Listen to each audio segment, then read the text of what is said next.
হযরত আলী যখন খলিফা তখন উনি জেরুজালেম ভিজিটে গিয়েছেন।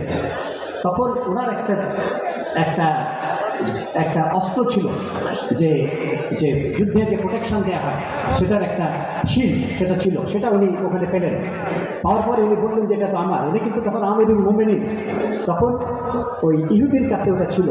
তখন সেই ইহুদি বলল যে আমরা কাজীর কাছে যাব। কাজীর কাছে নিয়ে যাওয়া হলো। জেরুজালেম ছোট্ট একটা শহর, আর আমিরুল মুমিনিন হলো তখনকার বিশ্বের সর্বাধিনায়ক। তা তিনি বিচারে কাঠগড়ায় দাঁড়ালেন ওই কাজীর সামনে। তখন কাজী হযরত আলীকে জিজ্ঞেস করলেন যে এটা যে তোমার শিল তুমি বলতেছেন আপনি, এটার প্রমাণ কি? বলে প্রমাণ হলো আমার ছেলে। তখন বলে ছেলের সাক্ষী তো নেওয়া যাবে না। তখন উনি ওই ইহুদির নামে, ইহুদির পক্ষে উনি রায় দিয়ে দিলেন। তখন এটা দেখার পরে ইহুদি মুসলমান হয়ে গেলেন এবং তাকে হয়তো দিয়ে দিলেন।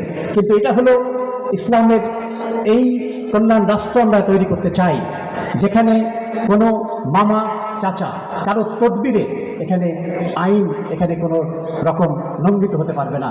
মানুষ আইনের পথে চলবে এবং প্রত্যেক মানুষের যে অধিকার আমাদের খুলাফায়ে রাশেদা আমাদেরকে দেখিয়ে দিয়ে গেছেন। আল্লাহর কোরআনে যে মানুষের অধিকার দেখানো হয়েছে, আল্লাহর রসুল যেটা দেখিয়ে গেছেন, সেটাই আমরা ইনশাল্লাহ কায়েম করব।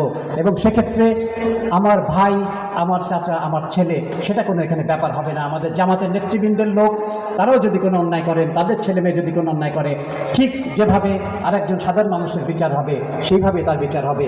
এটাই আমরা প্রতিজ্ঞা করি। আমাদেরকে সাহায্য করবেন, দোয়া করবেন। আমিন। ওয়াকে দাওয়ানা আলহামদুলিল্লাহি রাব্বিল আলামিন। আসসালামু আলাইকুম।